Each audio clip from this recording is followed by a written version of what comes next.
Hi guys, we're back to reading some more of Almost Super. We are ready for chapter 12 and I have my super colors on. I hope you guys have yours on. All right, are we ready? One of us is about to be disappointed is the name of the chapter. The 1080 went downtown. It also stopped at the public library, so Benny and I weren't totally lying when we asked our parents if we could head there after school. We just didn't mention the very small fact that we would be riding with a Johnson. That's a conversation I'd rather not have. The public bus smelled like every other bus I'd ever been on. Stale air that carried the scent of humans in coats, newspapers, and also the slightest hint of adventure. Juanita sat alone at the back of the bus, her dark curls poking just above the seats. It was a perfect place for an ambush, but I didn't see any other suspicious-looking people. I checked the bus driver twice. The last thing I wanted was to be trapped in a bus driven by a Johnson. Benny and I took a seat across the aisle from Juanita. No one else was within hearing distance. Without breaking eye contact, I took in everything I could. Juanita had on a black woolen coat, pink gloves, and a backpack. The backpack looked like it held nothing more than books, but I couldn't be sure. "Hello," Juanita said. "Hello," I replied, realizing this is exactly how our conversation had started in the grocery store. Then again, a lot of conversations start that way. "You wanted to meet us here?" I couldn't read her face. "You wanted to see my power," she said. I nodded. "Do you have to show it to us on a bus?" That sounded silly, but if she'd gotten powers that were as silly as ours, then anything could be possible. Juanita shook her head. "I can't just show it to you," Juanita said. "It wouldn't prove anything." "Why not?" I asked. "Because," she lowered her voice, "if I'm really a super, I can do any power. So I'd show you a single worthless power, but you would still wonder if I could do all the other powers." I hadn't thought of that. I looked over at Benny, who just shrugged. "Then where are we going?" I asked. "How are you going to prove you've only got one power?" "I'll tell you when we get there," Juanita said. "It's not far." Benny leaned forward in his seat and held up his pointer finger. "Just for the record," he said, "we're not afraid of you." I thought I saw a hint of a smile on Juanita's lips. "I'm glad to hear that, Benny," she said. "You shouldn't be." That sounded to me like something a spider would tell a fly right before the fly became dinner. An elderly gentleman came and sat near the back so we could talk about power. We couldn't talk about powers anymore. We rode in silence, and 4 stops later, Juanita stood. "This is it," she said. Benny and I followed Juanita off the bus. We were in a nice part of the city, just north of downtown. Fences of stone or iron surrounded the homes, and Juanita came to a stop in front of a large gate. The property was well maintained, and I could just make out a towering, sleek-looking house sitting back among some trees. "This is my grandmother's house," Juanita said. "It's our headquarters." Benny's eyes got big, and I couldn't stop from laughing. "Oh, so you just brought us right here to your headquarters? We've been looking for this place for years. You wouldn't just..." Juanita wasn't even listening to me. She pressed her palm to a glowing pad built in the side of the stone wall, and the iron gate opened, and she walked through. Benny stepped forward, but I grabbed the sleeve of his coat. "Benny," I whispered, "what if we're walking into a trap?" Benny shrugged. "We're superheroes. Walking into traps is our job description." "You're crazy," I said. "But you know, you're right." I felt for the phone in my pocket. The weight gave me courage. We could always call for help. Looking around one last time, I followed Benny through the gate. Juanita led us across a cobbled walkway towards the front door. "This looks like a mansion," Benny said. The house was made with gray stones and with wooden shingles. It had 2 stories with massive chimneys sticking out of the roof every 20 feet. Juanita spoke over her shoulder. When I was little, I used to think this was a castle and my grandmother was a queen. And what's your grandmother going to say when we walk in the front door, I asked. Hopefully, nobody is going to see you, Juanita said. But if you'd rather wait out here, that's fine with me. Just don't try to leave, because the alarm will sound. And then they'll probably let the dogs loose, and that won't be any fun for you at all. How are we supposed to move around your headquarters without being seen? Benny asked. We'll wing it, Juanita shrugged. We'll wing it. Why does everybody keep saying that? I mumbled. And for what felt like the 100th time, Juanita ignored me. She pushed open the door and went inside, and Benny followed. Casting one last look over the shoulder, I entered too. I heard Benny gasp. As soon as my eyes adjusted, I saw why. Covering every square inch of the entryway were hundreds of portraits in various shapes and sizes. Some had large frames with delicate carvings. Others were framed by polished black wood or even simple brown. There must be 1,000, Benny said. Not 1,000, Juanita said, although I've never been able to count them. I always get mixed up around 200. The faces made me nervous. I felt like hundreds of eyes followed me wherever I went. And not just hundreds of eyes, hundreds of Johnson's eyes. I stepped closer and examined a few of the paintings. One picture had a man with a round face and a toothy grin. I thought he looked familiar. His face was jolly, but each of his pupils had a hint of red. Another painting had a woman dressed in a brown velvet dress, and everything in the picture was crisp and sharp, but the woman herself was blurry. I looked closer, but it didn't help. The largest portrait hung in the middle of the wall. A soft white light shone down on it from the ceiling. An old woman holding a glass cane sat on what looked like a throne. Behind her were towering clouds rising from a green field. If this was Juanita's grandmother, I could understand why Juanita thought she was a queen. Who are all these people? I said. My relatives, Juanita said. Some live here in Split Rock, but most of the others live in other parts of the state or even further. The portraits look normal enough that we can have them hanging out here in the open. But if you look closely, you can see the power of each person hidden in the portrait. The man with the red pupils, I'd seen him before when watching battle footage. He could shoot lasers out of his eyes. And the woman who was blurry, probably a Speedy. Is this your grandmother? I asked, pointing to the largest portrait. Juanita nodded. She can control the weather. Hey, Benny said, is that why it's always raining at our family reunions? Juanita smiled. Grandmother has better things to do than to make it rain at your reunions. Benny touched my arm and pointed to a polished metal vase setting against the wall. As soon as I saw it, I realized there were more of them spread throughout the room. They were silver in color and about 6 inches tall. Benny raised his eyebrow and I shrugged my shoulders. So, can we see your power? I asked. Benny and I can't be gone long. I want to show you 2 things, Juanita said. My cousin Victor finished my painting 2 days ago. It shows what my power is, and it's downstairs. I didn't bother mentioning that her cousin Victor could have painted anything. So, what's the second thing? I'll tell you after the painting, Juanita said, and she led the way to the elevator and pushed the button down, opening the doors. We stepped inside and the doors closed behind us. Earlier, I had felt trapped. Now I felt downright claustrophobic. I noticed another silver vase in the elevator. Juanita turned to a small panel of buttons. She pressed the fire alarm button, the closed door button, the second floor button twice, and then the fire alarm again. A secret panel slid open next to Juanita, revealing more buttons than I'd ever seen in an elevator. Whoa, Benny said, pointing to the large bank of buttons. The very last one had a 104 printed on it. I thought there were only 2 floors. My Uncle Jared explained it the best, Juanita said. Our headquarters is like a skyscraper, but only the top 2 floors are above ground. Can I push the button? Benny asked. Dad never lets me push the button.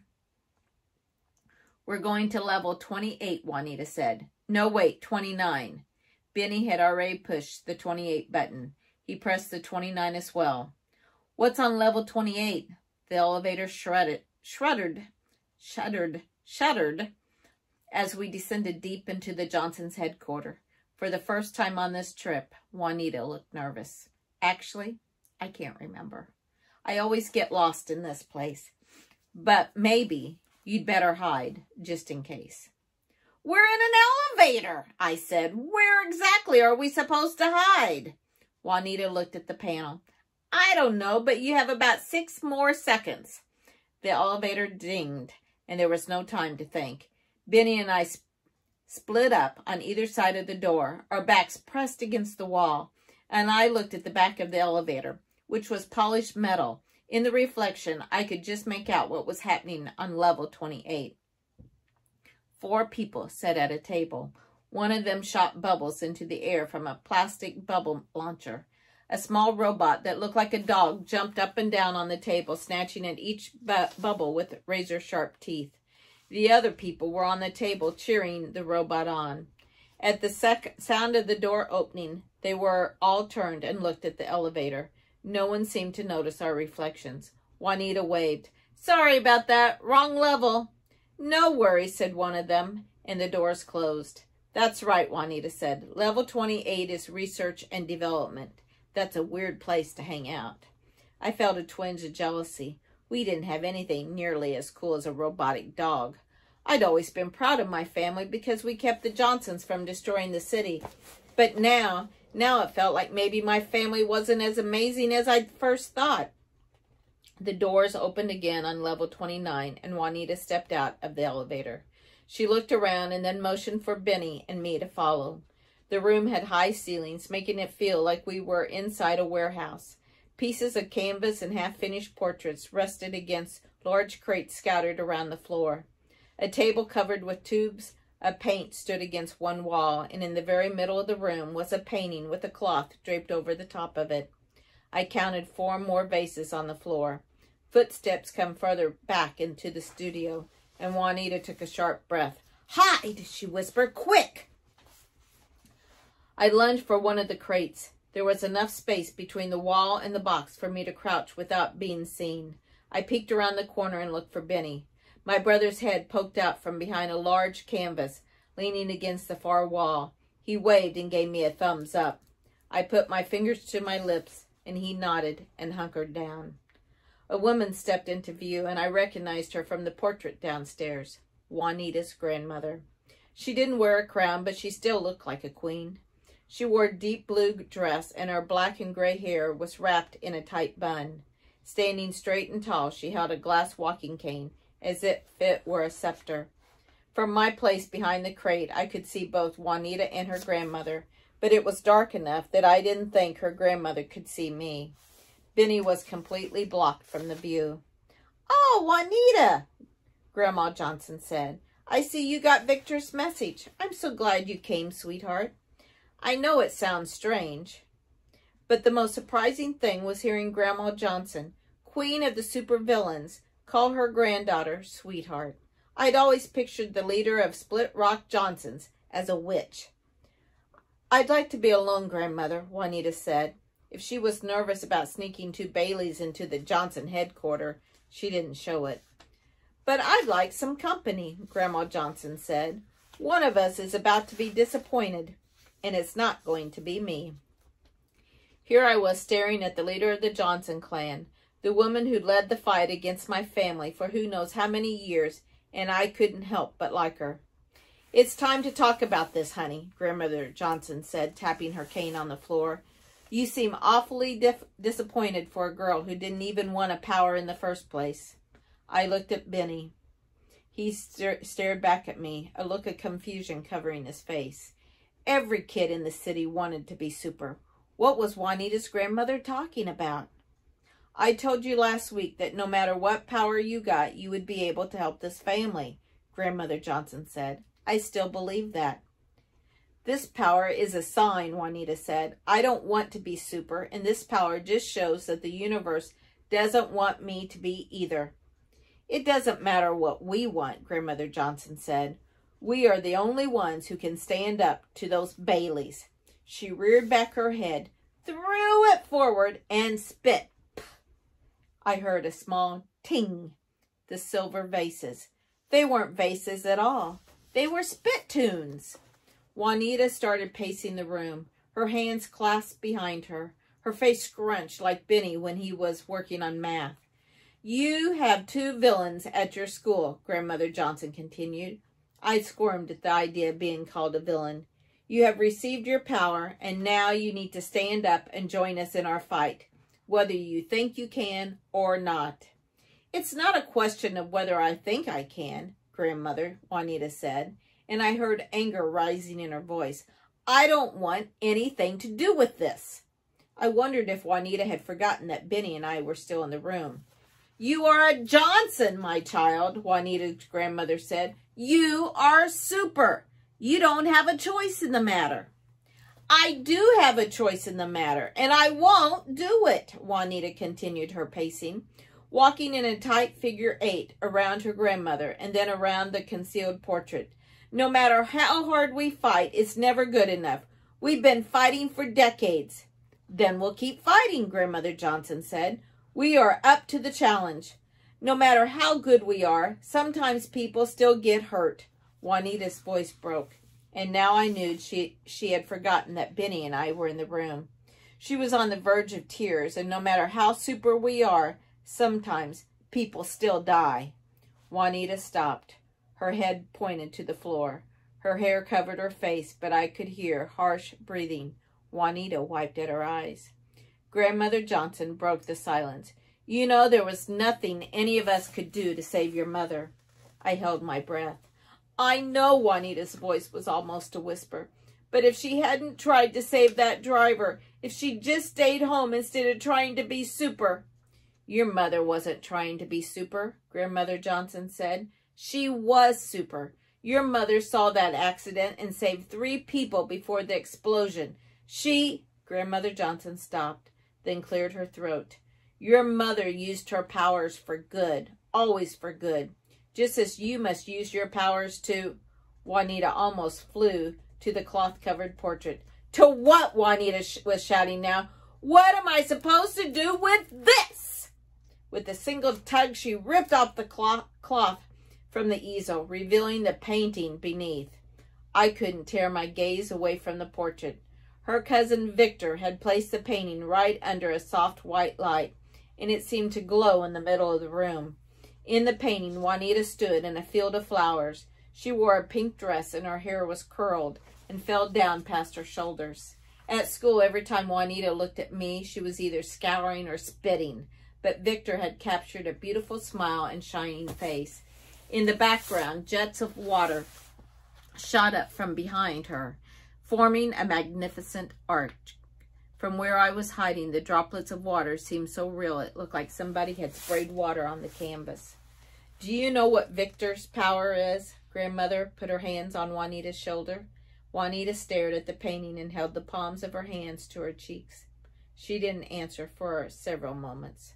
Painting is his power, Juanita said. No one can paint like Victor. That's what most of the relatives think, Grandmother Johnson said. Victor is a private person. He doesn't bother to correct them, but that's not the case. He spent years working on his art. I have some of his early work that looks like it was painted by an elephant with a stiff trunk. No, his real power lies in the ability to see what others cannot. With a simple glance, he sees into the heart and soul of another person. Cousin Victor looked into your heart, Grandmother Johnson said, and this is what he painted. Now look at that portrait and tell me the little girl in there doesn't have something important to offer the world. Juanita said nothing. You have a lot to think about, Grandmother Johnson said. I'm going to leave you alone, and when you're ready to talk again, you let me know. The elevator dinged and Grandmother Johnson was gone. Juanita stood in front of the painting and she stared at the portrait, but I don't think she saw it. I crawled out from my hiding place and went to stand next to her. It's a very nice painting, I said, and Juanita jumped. Benny came forward until his nose almost touched the portrait. What is your power? Benny said. Are you a gusher? Because if you are, that's just plain cool. Juanita shook her head. She continued to stare at the painting, but I don't think she really saw it. We don't have a name for my power, Juanita said. I guess if we did, it would be called a flusher. A what? Benny and I said at the same time. I looked closely at the painting. At the base of each stream of water wasn't a small fountainhead like I'd first thought. They were toilets. Tiny little toilets. I saw the sadness in Juanita's face. If a toilet is backed up, I can pull the handle and the pipes become clean, Juanita said. I'm a super flusher. And that's the end of chapter 12. Chapter 13 is It's Been a Rough Week. So I'll see you tomorrow. Have a great day today. And remember, happy reading. Bye-bye.